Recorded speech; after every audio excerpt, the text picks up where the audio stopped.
Bonjour tout le monde, bienvenue à ce nouvel épisode du podcast L'État financier. Donc encore une fois aujourd'hui en compagnie de mon collègue Gabriel. Salut tout le monde, salut JP. Pour ce premier épisode de la saison 7, on avait plusieurs idées, plusieurs thématiques. Finalement, on retourne dans la nostalgie, vous allez voir assez vite. Là. On vous fait en fait non pas un format spécial, mais vraiment un format historique. On revient presque aux sources du podcast à la saison 1 avec un au son de la cloche et un dans vos poches. J'entends déjà la foule en délire dans l'auditoire là, de retour du dans vos poches avec un sujet d'ailleurs assez intéressant, vous allez voir.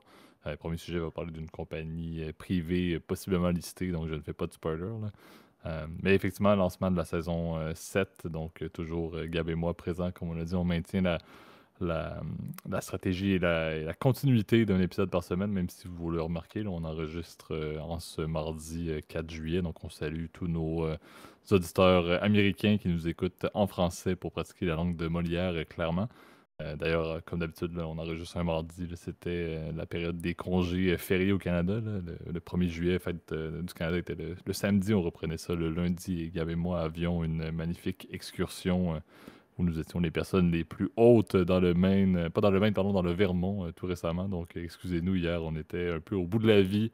Et clairement qu'au retour du Vermont, on n'allait pas enregistrer un podcast. En fait, ça aurait été deux personnes face à un micro à dormir.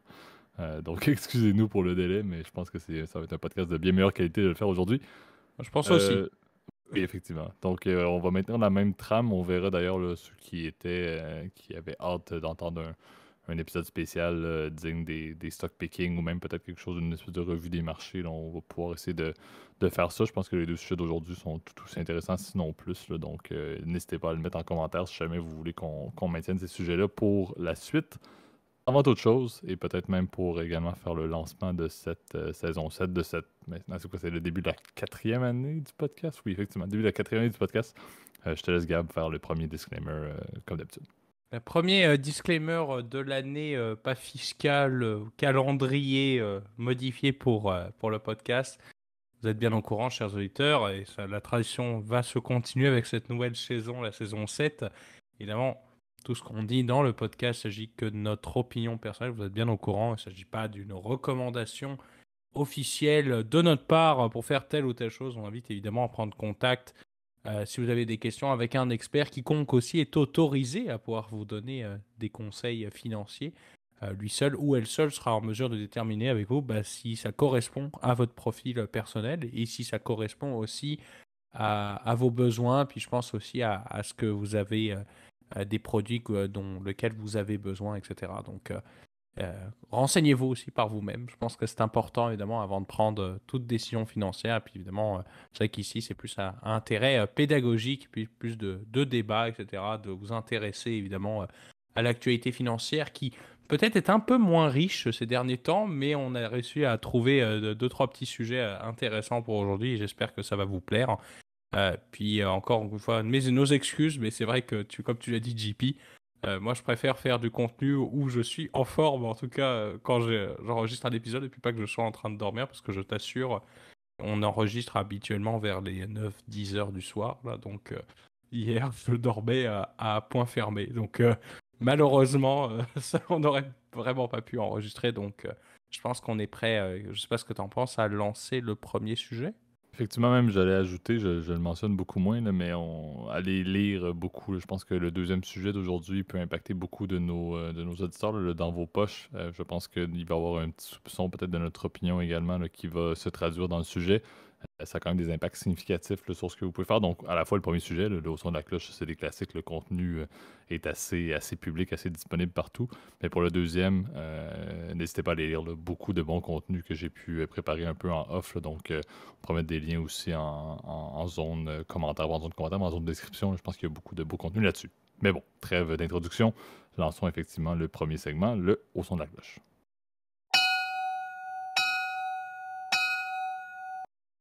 Parfait. Donc, je l'avais introduit très brièvement. On veut parler d'une compagnie qui est présentement privée, mais qui, bon, trame un peu un retour public, un IPO qui ne serait pas son premier. Là. On veut parler de Yahoo, Donc la compagnie qui, même moi, ça m'a étonné quand même de voir les transactions qui ont lieu et aussi les transitions, la refonte qu'il y a eu chez Yahoo. On l'oublie presque, là. C'était quand même un des énormes joueurs de l'époque avec Google et même avec Bing, côté Microsoft. On le retrouve quand même dans une position plutôt favorable, plutôt soudaine en termes financiers, là, malgré le fait que ça reste depuis quand même quelques années le troisième joueur tout de même. Mais les passages de cette compagnie-là qui était publique initialement dans les mains là, d'une compagnie de Verizon là, qui les avait amenés publics, qui a vendu et tout, je vais détailler un petit peu plus, là, amène quand même un certain intérêt à comprendre où est-ce que cette compagnie-là va s'en aller. Donc, c'est pour ceux qui connaissent Yahoo, bon, c'est un moteur de recherche, c'est aussi quelque chose qu'on utilise beaucoup, Yahoo Finance nous-mêmes, Yahoo Sport, bref, il y a quand même plusieurs segments qui existent de Yahoo là, en tant que moteur de recherche, etc., là, accès à de l'information sur le net. Yahoo a initialement eu un IPO en avril 96. Ça faisait partie un peu de tout le boom des techs là, dans la Silicon Valley. Donc, une compagnie qui s'en était portée très bien à l'époque. Avait même refusé là, un deal de 47 milliards de dollars US là, pour être acquis par Microsoft en 2008. Mais par la suite, cette compagnie-là, bon, avec le fait que ça a stagné un petit peu en termes de business, le fait également que bon, le web a été dominé, a eu une certaine pause, mais a été dominé un peu par les mêmes acteurs. Et les Google et Facebook de ce monde et le début des médias sociaux a également entraîné un peu Yahoo dans une espèce de déclin, dans une espèce de recul, là. Ils sont restés relativement stables, mais la croissance était plutôt limitée. Il y a eu un deal qui a eu lieu là, justement par Verizon qui a fait l'acquisition et de Yahoo et de AOL en 2015 et 2017, là, les deux compagnies étaient dans une volonté là, de Verizon de quitter un peu le monde du câble, d'essayer de diversifier leurs activités un peu en mode conglomérat. Ça n'a pas eu nécessairement les effets escomptés pour Verizon, qui s'en était départi là, à la fois de Yahoo, si je ne me trompe pas, et de AOL auprès du fonds de private equity, le Apollo, pour 5 milliards de dollars. Mais bref, on s'est retrouvé avec une compagnie qui bon, a changé de main, encore une fois, bon, était publique, a performé, a stagné un petit peu, a été utilisé pour essayer de faire un peu une transition auprès de Verizon, n'a pas fonctionné, c'était dans le pays. Bref, on peut se questionner, on oublie presque Yahoo.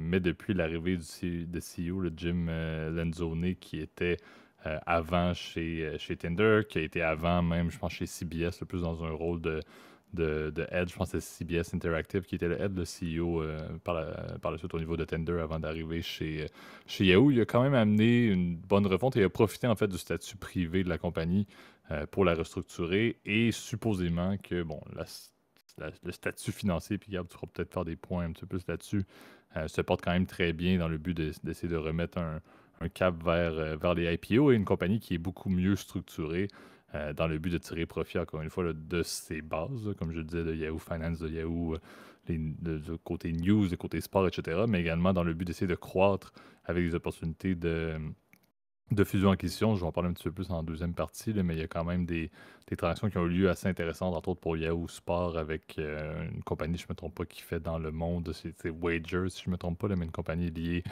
justement au paris sportif, là, qui est une business qui est extrêmement rentable, entre autres aux États-Unis, avec la législation qui tombe un peu dans plusieurs États. Mais on voit quand même une compagnie qui est bien positionnée pour des fusions-acquisitions et sans nécessairement les matérialiser à 100%, peut montrer quand même quelque chose d'assez intéressant pour un IPO, là, pour un premier appel public à l'épargne, qui ne sera pas certes le premier là, dans l'histoire de Yahoo, mais il y a quand même des bonnes bases pour une certaine stratégie de croissance qui pourrait faire en sorte que ben, Jim Lanzoni va gagner son pari de ramener la compagnie à l'extérieur du monde privé. Intéressant à suivre. Ça reste quand même, puis je disais là-dessus, là, ils sont troisième joueur après, comme je disais, après Google qui est numéro un, puis après Bing qui est numéro 2, mais ils sont extrêmement loin derrière. Donc il y a aussi des parts de marché à aller chercher. Est-ce que c'est facile d'aller chercher des parts de marché face à Google et Bing? Probablement pas. Mais c'est sûr qu'il y a quand même du potentiel. Maintenant, est-ce que ça se matérialise? Je pense que c'est là un peu tout le défi et le succès de ce IPO-là qui pourrait avoir lieu dans les prochains mois, prochaines années va dépendre non seulement de la stratégie de croissance de M&A, mais aussi de ben, est-ce que c'est réellement viable d'avoir un certain choc dans les parts de marché d'une industrie de ce type-là.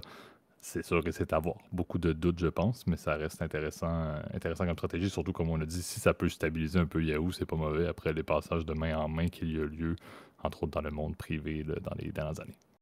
Ouais, bah, c'est une compagnie, effectivement, comme tu l'as dit, qui a connu plusieurs actionnariats différents. Et j'ai l'impression qu'on a un peu toutes foiré, en fait. Si on fait un peu une rétrospective, comme tu l'as dit, Yahoo a d'abord été à la bourse. En fait, au début, c'était un projet pour vous remettre un peu en contexte. Yahoo, avant l'émergence de Google fin des années 90, c'était le site le plus visité en fait sur le net. C'était Yahoo was de Google, tu vois, à l'époque. Puisque d'ailleurs, en fait, le site était structuré assez différemment, puisque dans les premières années, c'était un espèce de, un peu comme un répertoire, comme un bottin téléphonique. Je sais pas si vous aviez ça chez vous, JP, là, tu sais, quand tu voulais connaître le nom, le numéro de téléphone de tes potes, t'allais regarder dans l'annuaire, là, on appelait ça comme ça, là, les pages blanches ou les pages jaunes, là, et puis tu pouvais regarder. Le fonctionnement était un peu le même, effectivement. Au niveau de Yahoo, puisque c'était un espèce de répertoire dans lequel tu cherchais, je sais pas, par exemple, tu cherches, je sais pas, sport, football.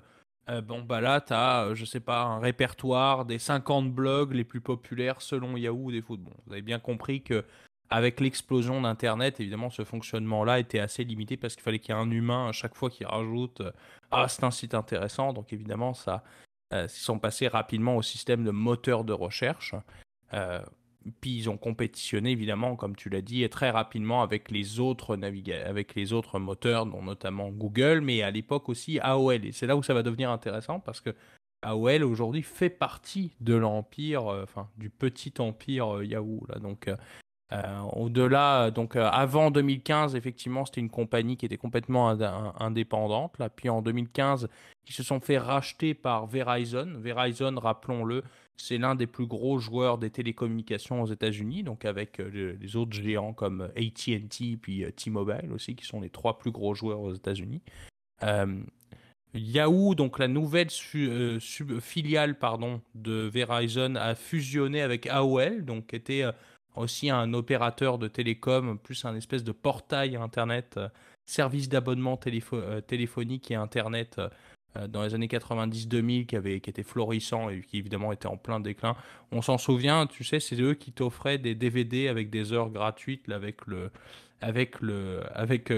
fois dans les paquets de céréales, là, moi je vois c'était comme ça là chez nous là, donc tu avais des heures gratuites avec le fameux CD-ROM là, et évidemment bon, comme tu l'as dit, effectivement leurs différentes acquisitions sont plutôt mal foirées. Yahoo alors, avait connu un certain regain d'intérêt, je crois que c'était début 2012 là quand ils avaient eu leur ancienne CEO qui était une ex-Google, Marissa Mayer, qui est resté à peu près 5 ans. Puis ils avaient acheté tout un tas de business qui ont tout foiré. Là. Le plus intéressant étant Tumblr, là, qui était le fameux site de blog sur lequel tu pouvais fabriquer des blogs assez rapidement. Là, en quelques clics, tu pouvais créer tes propres sites. Ça a complètement foiré, puis ils n'ont pas été capables de monétiser évidemment cette plateforme-là. Puis je crois que leur autre truc qui était pas mal, c'était un autre site de photos là, que je sais que pas mal de gens utilisaient. Là. Je me souviens plus malheureusement là, du nom, là, mais ça permettait pareil, un peu comme iCloud, etc. Ça a foiré, pareil. Difficile de monétiser en fait tous ces sites-là. Et c'est vrai que c'est là où on se rend compte que malheureusement Yahoo a été victime en fait d'une concurrence juste trop forte en fait, ou d'un actionnariat trop faible par rapport à ses concurrents. Versus par exemple Microsoft, qui, comme tu l'as dit, Bing était un peu pareil, un peu en train de se perdre. Enfin, je ne sais pas si c'est comme toi, tu as la même situation de JP. Moi, le premier truc que je fais quand je télécharge quand j'installe un ordinateur, le premier truc que je fais, c'est que je désinstalle Edge et Ouais. Bing et je mets Google Chrome. Là. Enfin, ouais. Tapez-moi sur les doigts si je fais pas la bonne chose, là, mais Bing, d'ailleurs, c'est assez drôle. Ils ont quand même réussi à se réinventer grâce au fameux ChatGPT, là, puisque maintenant Mhm. ils ont intégré cette techno. Là, puis je dois t'avouer, je le réutilise depuis peu. Et c'est vrai que c'est intéressant, effectivement, de voir cette transformation, puis le fait que il faut vraiment que tu aies une plus-value, effectivement, en tant qu'acteur, si tu veux, pour gagner des parts de marché, effectivement, dans ce secteur qui est malheureusement ultra dominé par Google.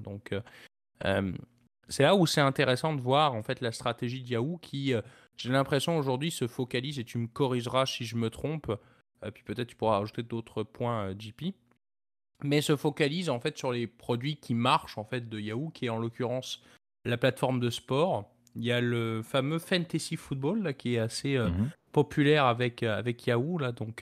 Pour ceux qui connaissent pas le Fantasy Football, c'est un espèce de jeu qui se base en fait sur les scores que les équipes font réellement, puis tu marques des points à chaque semaine. Là, on en fait un d'ailleurs ensemble là, pour sachez-le, découvrir notre vie en même temps là, mais et donc à chaque semaine, en fonction des résultats du football américain, là, eh ben tu gagnes des points, puis celui qui gagne le plus de points, évidemment, à la fin d'année, gagne le titre de champion, puis il est content, etc. Donc c'est un peu comme ça que ça fonctionne.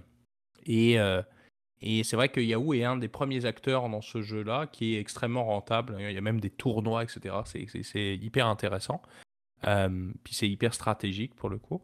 Et Yahoo, évidemment, Yahoo Finance, qui est, je pense, le site peut-être qu'on utilise le plus pour le coup. Donc c'est vrai que c'est assez intéressant de voir que Yahoo Finance a battu son confrère Google sur ce secteur très intéressant, évidemment, du secteur financier, etc. Juste d'aller regarder, par exemple, pas des prix des actions, bah, moi je préfère regarder avec Yahoo Finance parce que l'interface est jolie, etc. T'as plein de graphiques, donc je sais pas. J'ai l'impression qu'ils ont été plus en avant, évidemment, sur le côté finance, etc. Je sais pas si tu avais d'autres points à rajouter, peut-être JP, là, sur la Ouais, stratégie, peut-être. tu sais, je pense que c'est le point là-dedans, faut pas oublier, c'est le trafic, hein. C'est qu'est-ce qui va driver le trafic au niveau de Yahoo at large. C'est beau d'avoir, tu le mentionnais, Yahoo Sport qui fonctionne très bien, c'est beau d'avoir Yahoo Finance, mais qu'est-ce qui peut faire en sorte que ça va dériver vers d'autres, justement, formats de Yahoo pour, bon, des fins d'utilisation de nouvelles, etc.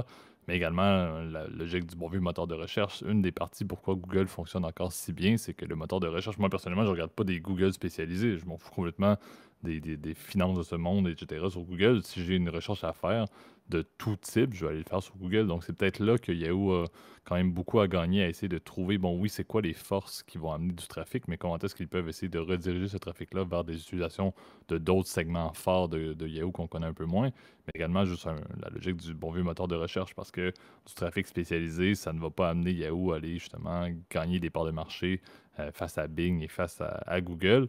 Un des points que le CEO mentionnait, et ça, j'ai très hâte de voir un peu quelle va être la suite des choses pour l'ensemble de cette industrie-là, ben, c'est l'IA. Comment est-ce que Yahoo peut essayer d'aller gruger en étant peut-être innovant avec la capacité de l'intelligence artificielle en termes de moteur de recherche également dans tous les formats spécialisés de contenu qu'ils font avec les finances et sports de ce monde. Ça reste intéressant. Tu l'as dit, Bing a fait quand même une très belle démarche parce que, bon, backé par Microsoft et l'installation de ChatGPT a eu beaucoup. Google n'en a pas eu tant besoin encore, mais clairement, il y a des choses qui se trament en arrière. Là. Ça va pas rester au beau fixe parce que c'est une compagnie qui est énorme, qui a tous les moyens également de pouvoir investir là-dedans. Mais est-ce que Yahoo a la capacité de pouvoir faire ça? Est-ce que ça peut être également par des fusions-acquisitions qu'il peut y avoir du développement? Je pense que c'est là où les moteurs de recherche vont prendre tout leur sens lorsque l'intelligence artificielle va permettre d'aller bonifier l'expérience qu'on a présentement, qui fonctionne très bien. Je veux dire, on met un mot-clé puis on trouve quelque chose, ça prend quelques millisecondes et on a des résultats pour à peu près passer une vie complète à passer au travers de quels sont les meilleurs marchés pour acheter des pommes de terre dans le nord du Québec. C'est ce qui est fascinant, mais clairement que Yahoo doit innover beaucoup. Et je ne sais pas si la capacité à l'interne existe déjà. C'est là où les M&A vont être intéressants. Par contre, toute stratégie de croissance avec des M&A, lorsque tu veux en plus retourner sur les marchés publics en faisant un IPO, c'est sûr que c'est très facile de payer beaucoup trop cher pour des fusions-acquisitions. Et c'est là, je pense, que la stratégie que le CEO met de l'avant peut, oui, très bien fonctionner. Mais encore une fois, s'il y a des acquisitions qui se font dans des trucs techno, dans le monde de l'IA et qu'ils vont aller acheter des compagnies, justement, qui font des choses de niche et qui pourraient amener, encore une fois, du renouveau dans l'expérience des utilisateurs de Yahoo, je pense que c'est très facile de payer trop cher dans le contexte qu'on est actuel pour tout ce qui touche les technos et l'IA. Donc, c'est là où je pense qu'il y a un énorme risque à cette stratégie-là. Est-ce que ça va être des fins négociateurs? Est-ce qu'ils vont être en mesure d'intégrer adéquatement la technologie et de ne pas avoir des fusions-acquisitions qui vont être un échec? Je pense que c'est là où le IPO va prendre tout son sens. Par contre, je continue de croire que j'ai peu d'espoir de voir Yahoo aller chercher la deuxième position ou même rattraper Google sous aucune forme. Donc, est-ce que c'est réellement une stratégie qui vaut la peine? Est-ce que la croissance de Yahoo en tant que troisième joueur pour des décennies encore, possiblement dans cette industrie-là, peut réellement amener des returns qui sont intéressants en tant qu'actionnaire et potentiel investisseur au niveau de Yahoo qui reviendrait public? Je pense que c'est là où on peut se poser des questions. Moi, j'aime bien l'idée, mais je pense qu'il y a quand même un intérêt pour que Yahoo soit privé encore un peu de temps, soit parce que financièrement, ils se portent bien et qu'ils ont une meilleure structure maintenant qui est dans le monde privé, que réellement, il y a un intérêt pour que, ben, si on regarde les returns dans 10 ans, on va être fier de dire que Yahoo a pu performer, a pu innover au point d'avoir une performance boursière qui en vaut la peine. Un petit peu là, je trouve que c'est un petit peu coûteux et j'espère que la décision va être prise de manière conséquente avec une stratégie qui va être efficace. Par contre, ça reste à prouver. Je pense qu'il y a beaucoup de manières d'avoir un échec dans une industrie qui est à mon avis, oui, il y a un peu de renouveau, mais il est très stagnant et les gros joueurs vont rester des gros joueurs. Et les positions, à mon avis, ne sont pas appelées à s'interchanger de sitôt en termes, encore une fois, de nombre d'utilisateurs. Donc, j'ai certains doutes. J'aime bien l'idée, mais j'avoue que je ne crois pas pertinemment qu'il va y avoir justement des parts de marché gagnées par Yahoo et qu'ils vont avoir une capacité de dominer Bing et Google. Et donc, bon, faisons de la petite croissance tranquille. Redevenons rapidement un blue chip avec une haute capitalisation boursière et ça a un peu titre l'intérêt d'avoir un IPO. Mais bon, je pense que c'est relativement le point du sujet. Je ne sais pas, Gab, si tu voulais ajouter un dernier point sur ce que j'ai mentionné, avec un petit peu d'opinion, certes, pour conclure. Non, bah, non, ce que tu dis est vrai, effectivement. C'est là où tu vois un peu les deux façons de faire de l'investissement. Effectivement, tu l'as bien mentionné. Bah, dans le privé, c'est sûr que tu te reposes essentiellement, effectivement, sur une gestion, on va dire, un peu plus fermée, puisqu'en fait, personne n'a les chiffres. Effectivement, tu n'as pas la pression, effectivement, on va dire, actionnariale qui va derrière aller chercher peut-être des rendements à court terme, mais plus avoir de l'exigence, effectivement, de rentabilité. Peut-être, je pense, qu'a failli à Yahoo, puisque, comme tu as dit, tu as eu tout un espèce d'enchaînement de mauvaises acquisitions, de mauvais choix stratégiques aussi, je pense, qui ont été derrière en fait le déclin en fait, franchement, de cette compagnie-là qui fut un temps était plus grosse, avait même fait des offres effectivement pour acheter Google, puis finalement bah dans les années 90, puis finalement bah on voit ce que c'est devenu finalement. C'est Google qui est peut-être en train de laisser le cadavre de son ancienne ennemie en fait, en train de mourir. Donc c'est assez triste, mais bon, effectivement, tu l'as bien dit. C'est vrai qu'aujourd'hui, la vision de l'investissement privé est censée être plus patiente, etc.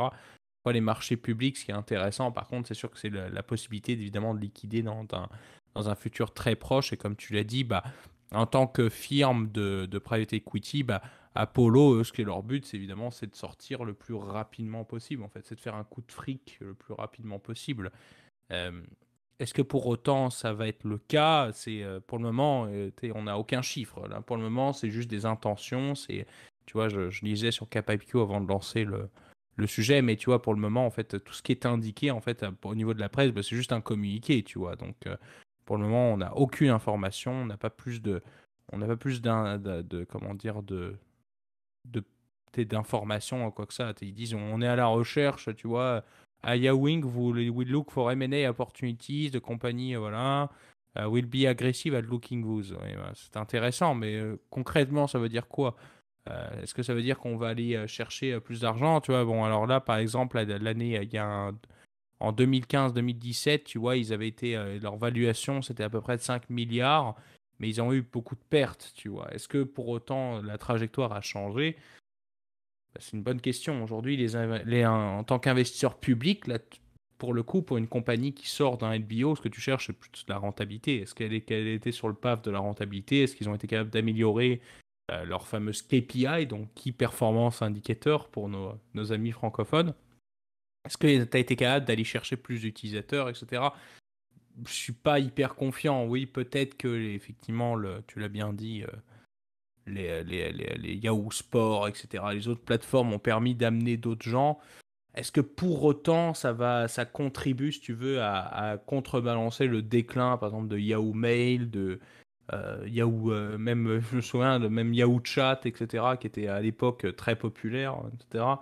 J'en doute. Puis, honnêtement, est-ce que tu connais des gens dans ton entourage qui utilisent Yahoo comme moteur de recherche principal? Absolument pas. Bah, moi non plus. C'est exactement ça. Je connais malheureusement personne et c'est vrai qu'effectivement aujourd'hui en plus Bing a repris la place de deuxième acteur effectivement de la recherche parce qu'effectivement tu as le service ChatGPT, ils ont pu innover en fait alors que Yahoo malheureusement était trop petit si tu veux pour dépenser si tu veux beaucoup d'argent pour faire de la recherche, etc., être patient parce que ça prend du temps effectivement de faire une évolution incrémentale, c'est quelque chose de pardon de quelque chose de révolutionnaire, ça prend du temps à faire. Google est patient parce que littéralement, ils ont une pile de cash de plusieurs milliards. Enfin, tu vois, ils ont que ça à faire. Alors que Yahoo, bah, ils en ont pas d'argent. Oui, ok, ils ont un actionnaire fort, etc. Ils ont une firme de PI qui est derrière, mais c'est bien beau. Mais les firmes de PI, ce qu'ils veulent, c'est couper tous les coûts, c'est de faire en sorte d'optimiser toute la compagnie, puis faire en sorte de faire un tour de cage, d'acheter pas cher et de revendre cher en prenant un max de dette, etc.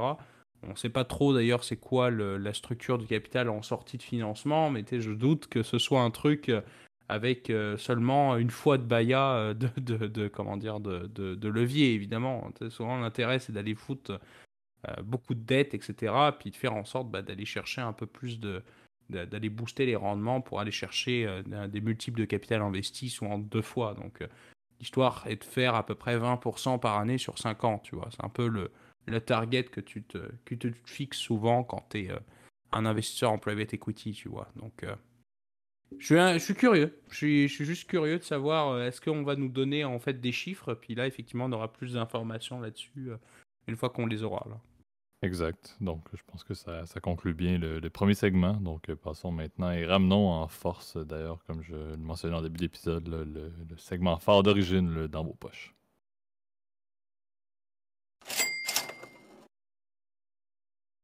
Parfait, et vous venez de l'entendre, là, la caisse enregistreuse a été ressortie littéralement de la poussière, Gab, en espérant que tu avais encore le son pas trop loin. Je l'ai toujours. Un des sons d'origine pour ceux qui. L'autre son d'origine d'ailleurs et l'autre segment d'origine qui n'existe plus, c'était Dans l'œil d'un loup avec le fameux bruit Mais du loup. celui-ci, je l'ai perdu. Ouais, celui-ci, je pense que c'est bien qu'il soit bien, bien poussiéré, mais bref, donc on ramène un dans vos poches.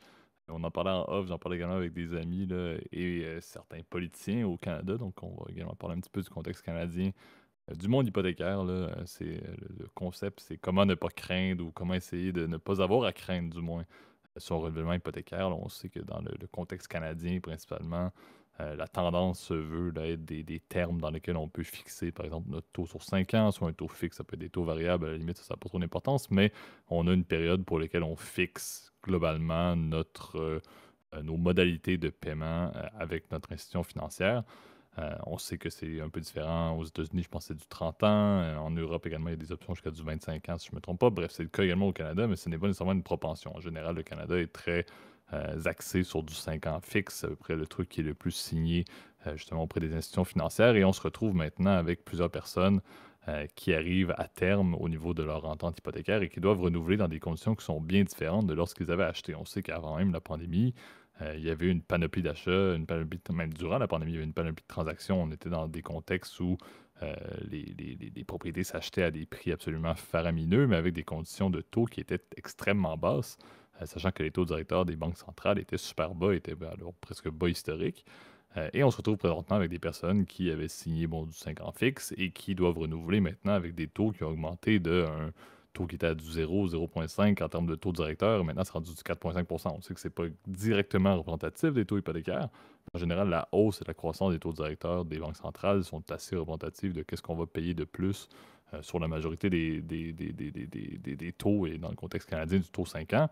Et on se retrouve maintenant avec des budgets un petit peu plus serrés. Oui, il y a le contexte de la consommation, l'inflation et tout, mais des personnes vont se retrouver possiblement avec un petit stress de dire, bon, mais qu'est-ce que je fais si je dois renouveler dans 1 an, dans 2 ans, sachant que mon taux fixe 5 ans ne va pas du tout être dans le même range par rapport à ce que j'avais signé au préalable. Et je pense que c'est là la question. Il y a beaucoup de stress. Il y a plusieurs personnes qui m'ont parlé d'un espèce de debt crunch. Donc, plusieurs personnes, le Canada était, je sais qu'il y avait un politicien canadien on ne nommera pas, là, qui mentionnait ça comme étant un des grands défauts du gouvernement en place, avec le fait que, ben, au final, les consommateurs canadiens, les propriétaires canadiens n'étaient pas du tout protégés. Ça allait se retrouver avec une incapacité de payer le futur renouvellement. Leur paiement hypothécaire, par exemple, mensuel, allait être tellement augmenté que ça allait plus du tout fonctionner dans leur budget et allait donc être pris pour vendre un peu rapidement leur propriété. Donc, risque de vente de feu de propriété entre autres dans le monde personnel, et c'est pas nécessairement bon. Bref, c'est un peu la tendance, très axée dans le contexte canadien, encore une fois, par rapport à nos voisins du Sud et même un peu en Europe. Mais je pense que c'est pertinent de le mentionner. Et il y a certains points, certaines idées qui peuvent être soulevées. Encore une fois, c'est là que je parlais également en début d'épisode de lire là-dessus. Là. Mais qu'est-ce qu'on peut faire sachant qu'on a notre renouvellement qui arrive? C'est sûr que si notre renouvellement est demain, bon, ben, on va peut-être avoir des conséquences, on n'aura pas pu vraiment agir. Par contre, il y a plusieurs tendances, plusieurs stratégies qu'on peut mettre en place, entre autres le fait de dire, bon, ben, sachant mon renouvellement dans 1 an, dans 2 ans, qu'est-ce que je peux faire pour éviter que ça fasse si mal que ça lorsque je vais signer un taux qui est plus élevé? Une des stratégies peut être de rembourser du capital. On a des capacités de rembourser du capital de manière proactive. avec les taux d'intérêt présentement qui sont plus élevés que certains des investissements, par exemple, qu'on fait, là, on peut voir des taux qui peuvent être à du 6% d'hypothécaire, 7% hypothécaire, alors qu'on fait du rendement à du 2, 3, 4%, dépendamment de votre portefeuille d'investissement, dans quoi vous vous retrouvez. Il y a clairement un intérêt présentement à ne pas mettre dans vos trucs d'investissement, mais peut-être de rembourser un peu du capital. Qui dit rembourser du capital, mais lorsque je vais signer un nouveau terme de X nombre d'années, par exemple, ben, mon capital restant va être plus bas. Donc, c'est sûr que ça va aider à ce que mon versement ne soit pas à la hausse de manière aussi drastique. Donc, ça, je pense que c'est un point. Puis, Gab, je te laisserai d'ailleurs renchérir. Là, je vais en nommer quelques-uns. Un autre point quand même assez intéressant, mais c'est de jouer avec le terme. Je pense que plusieurs personnes, si moi j'arrive puis je resigne un 5 ans alors que les taux vont peut-être réduire dans 2, 3 ans, peut-être que ça serait une bonne stratégie de prendre quelque chose qui aurait un terme plus court, de peut-être signer pour 2 ans, peut-être pour 3 ans à ce moment-là. Comme ça, au moins, j'arrive à une échéance lorsque les taux vont peut-être être plus bas. Peut-être même signer dans une stratégie ou dans une institution qui offre des pénalités en cas de coupure avant la fin d'un terme hypothécaire qui sont plus basses. Donc, ça se fait un petit peu partout. Donc, ça, c'est peut-être ma deuxième stratégie, là, mais réfléchissez à quelle serait la période et quelles seraient les modalités, entre autres, de sortie proactive avant la fin d'un terme hypothécaire que vous pourriez signer en vue d'essayer de profiter de cette éventuelle baisse de taux. Les taux ne vont pas rester hauts comme ça éternellement, dans un contexte où l'économie va bien évidemment se porter mieux, espérons-le, plus tôt que tard, who knows. C'est sûr que c'est beaucoup de projections et ça reste de l'incertitude, peu importe le fait qu'on mentionne 2, 3, 4, 5 ans, who knows, ça va réellement baisser quand, on va l'espérer, comme on l'a dit, dans du 2, 3 ans.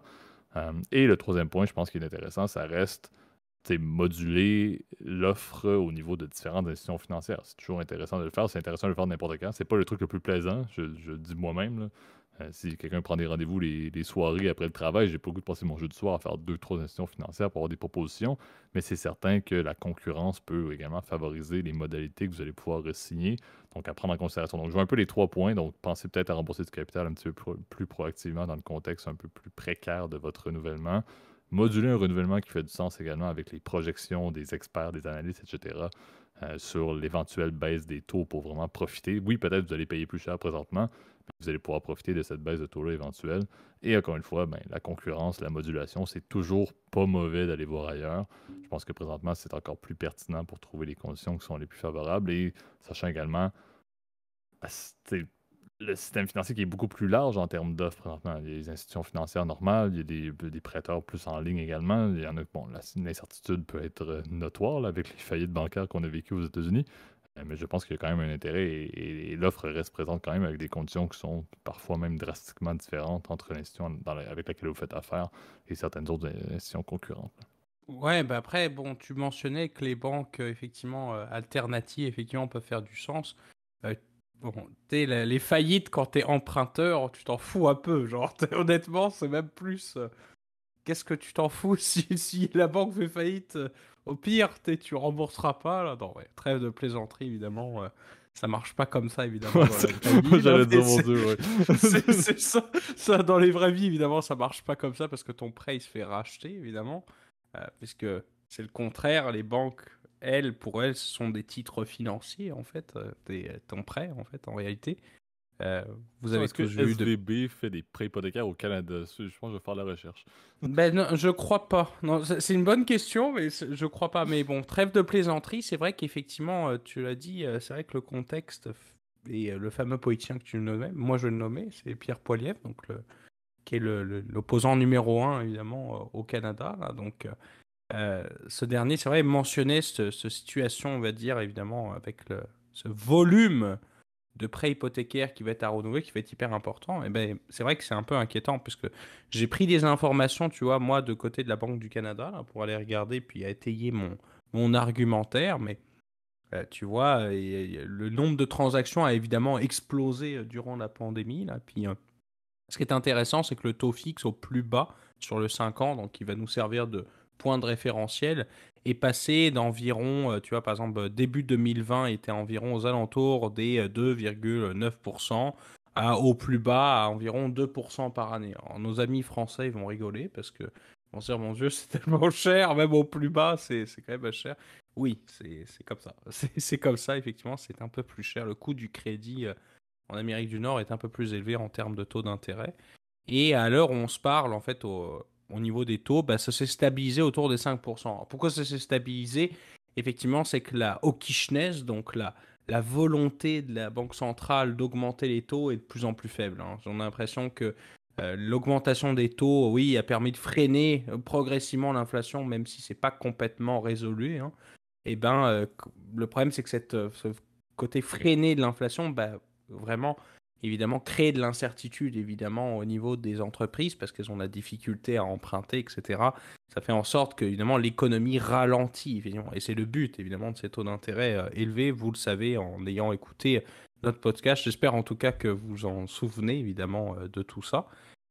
Et ce qui est intéressant, c'est que plus quand on regarde en fait au niveau de la volumétrie, évidemment au niveau des taux d'intérêt, bah, tu vois aujourd'hui, bon, c'est stabilisé à 5%, mais la plupart les balances en fait de tous les hypothèques au Canada, en fait, le taux moyen en fait hypothécaire a dépassé en fait les 3%, alors que faut remonter quand même à plusieurs années en fait pour retrouver des niveaux comparables, puisqu'en fait il faut remonter avant 2015 en fait pour retrouver des situations comparables, tu vois, en termes de volumétrie totale des encours en fait de prêts assurés au Canada, ça date d'un bout. Donc c'est vrai que ce qui est intéressant, c'est effectivement que cette accélération effectivement de la balance du taux du crédit moyen sur les balances effectivement qui sont encourues, et ben va continuer à monter.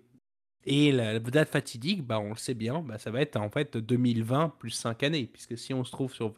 Je connais plein de personnes dans mon entourage, bah, y compris comme toi, JP, quand tu as acheté effectivement 2020-2021 dans ces eaux-là, évidemment les taux étaient ridiculement bas.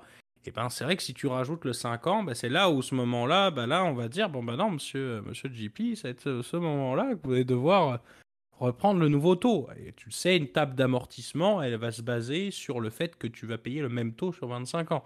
Sauf qu'au bout de 5 ans, en réalité, ce qu'on va faire, c'est qu'on va juste dire, bon, la banque, elle va regarder, va dire, regardez, c'est ça votre solde, c'est ça le taux d'intérêt, bah maintenant c'est ça. Donc effectivement, ton paiement va augmenter. J'ai fait les calculs pendant que tu parlais, là, puis c'est quand même assez intéressant, là, si tu me permets que j'aille les sortir en même temps, parce que vous voyez, c'est la joie le direct.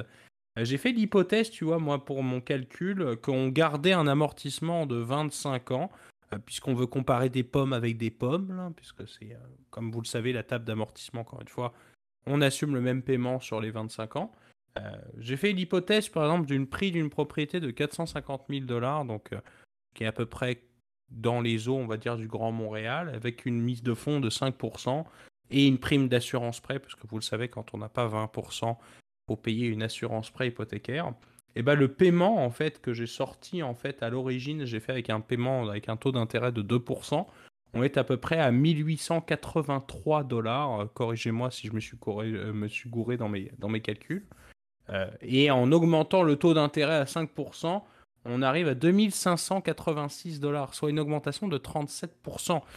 Et demander, je pense, aux gens s'ils vont être capables de payer 37% de plus leur loyer, ça m'étonnerait. Je pense que les gens, ils sont planifiés évidemment leur budget, évidemment, sur un montant, je sais pas, par exemple, de 2000 dollars. Mais si je te dis d'aujourd'hui, tu augmentes ton paiement, effectivement, de quasiment de la moitié, bah, c'est sûr que ça fait mal au budget. Donc, comme tu l'as dit, je pense que tes conseils, JP, vont être utiles, puisque rendu là, effectivement, privilégié, effectivement, je pense, à éviter d'épargner, je pense, beaucoup, effectivement, à côté, surtout dans une période où les marchés sont un peu plus incertains. Moi, personnellement, c'est ce que je ferais. Là. Après, libre à vous de prendre vos propres décisions, hein, comme vous le savez. Mais moi, personnellement, je mettrais beaucoup plus, je repérerais beaucoup plus de manière à accélérer, évidemment, mon hypothèque.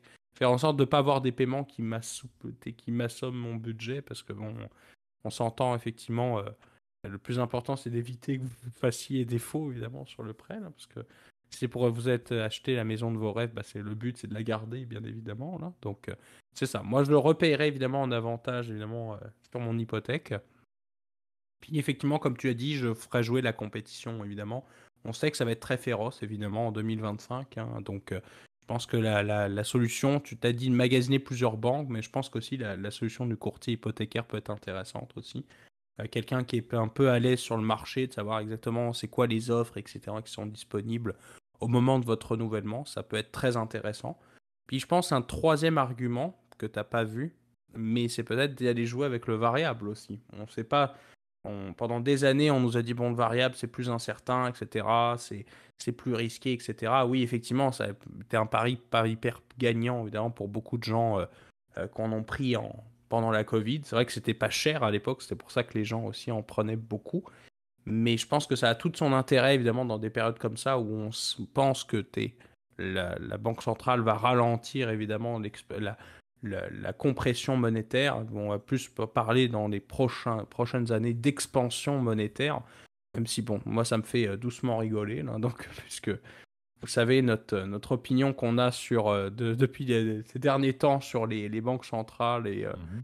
à quel point notre ami Powell a joué à l'apprenti sorcier avec Moncelli, là. Donc, c'est assez rigolo. Donc, moi, je serais effectivement plus conservateur dans ces périodes-là. Évitez d'épargner trop et mettez plutôt sur l'hypothèque, ce serait un peu plus intéressant.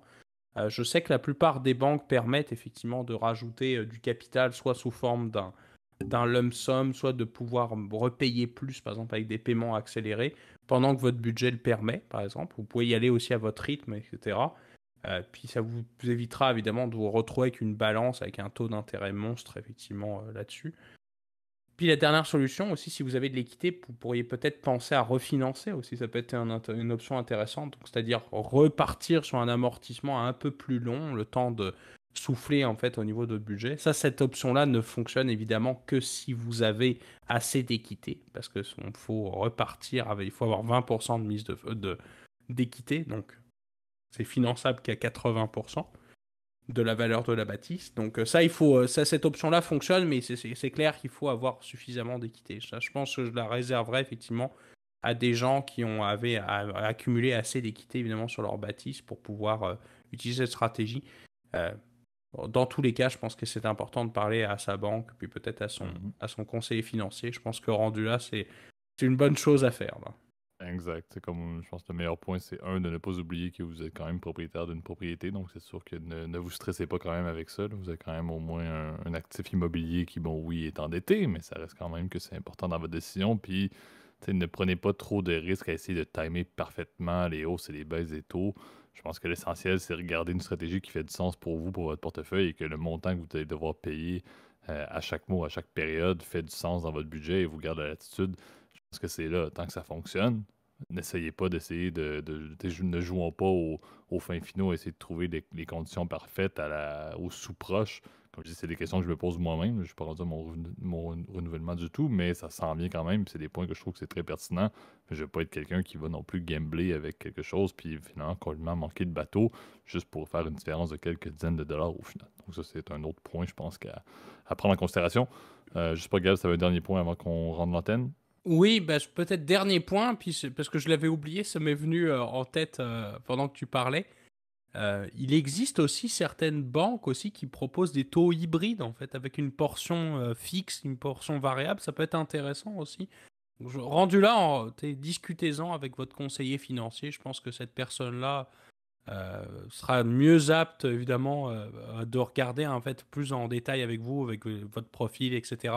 Peut-être vous suggérer plusieurs propositions, puis là rendez-vous rendu là, prenez le temps effectivement d'y réfléchir, puis je pense comparer euh, c'est le truc qui est le plus intéressant effectivement, et puis regardez aussi c'est ça si vous avec pour le coup quelqu'un d'indépendant, tu vois par exemple un conseiller financier indépendant ou peut-être justement un courtier. Alors bon, vous savez, notre adoration des courtiers, c'est vrai que pour le coup, ils ont un incitatif peut-être à te changer de banque, là, puisqu'ils reçoivent une commission.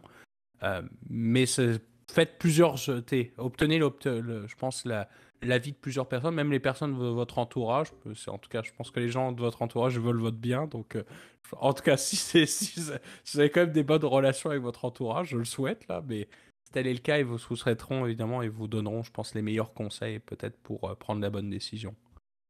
Excellent. Donc, c'est ce qui complète l'épisode d'aujourd'hui. Donc, on l'a dit, début de la saison 7. Également, retour là, des Dans vos poches. On a plusieurs là, commentaires et retours même dans nos amis là, qui écoutent le podcast. Et on les remercie d'ailleurs personnellement, là, mais que les Dans vos poches étaient très appréciés. Donc, on va essayer de pouvoir ramener peut-être une innovation de la saison 7. On retourne aux sources, là. Donc, sachez qu'on va essayer de ramener un petit peu de vulgarisation de la finance personnelle. Je pense que c'est super intéressant dans ce contexte-ci. Comme à l'habitude, si vous avez apprécié notre contenu, vous nous écoutez principalement sur YouTube et sur les plateformes audio, donc sur YouTube qui est notre plateforme clé pour les commentaires publics. Donc si vous avez toute opinion, tout partage que vous voulez faire, n'hésitez pas à le mettre justement dans la zone commentaire. Si vous voulez le faire de manière plus privée, Gab met toujours dans la zone description l'adresse courriel, donc ça nous fait toujours plaisir de vous lire. Si vous avez apprécié la vidéo d'aujourd'hui et le podcast plus globalement, n'hésitez pas à aller mettre un like, à vous abonner à la chaîne et à mettre la cloche également. Ça aide énormément pour le référencement digital. Et comme je le mentionnais, sinon pour la majorité d'entre vous sur les plateformes audio, donc Apple Podcasts, Spotify, Overcast, Deezer, etc. Donc n'hésitez pas aussi à aller mettre des likes, des étoiles, et peu importe l'appréciation que vous pouvez avoir au niveau du podcast, mais également de l'épisode d'aujourd'hui. Ça aide aussi énormément pour le référencement. Et sinon, comme à l'habitude, et je le mentionne à chaque fois presque, mais c'est également ce que j'ai mentionné là, plus de 3 ans maintenant lors de la saison 1, épisode 1. Mais le bouche-à-oreille est la clé de cette communauté, donc ça nous fait toujours plaisir de voir la communauté grandir avec des personnes qui sont des proches, des amis, de la famille, des collègues. Je pense que c'est ça la beauté. Si vous appréciez le contenu, parlez-en à vos amis, à vos proches. Ça nous fait encore plus plaisir que de voir des personnes qui l'obtiennent par référencement soudain sur YouTube avec les algorithmes. D'ici à la semaine prochaine, je vous souhaite et je te souhaite, Gab, une très belle semaine. Bonne semaine tout le monde, merci.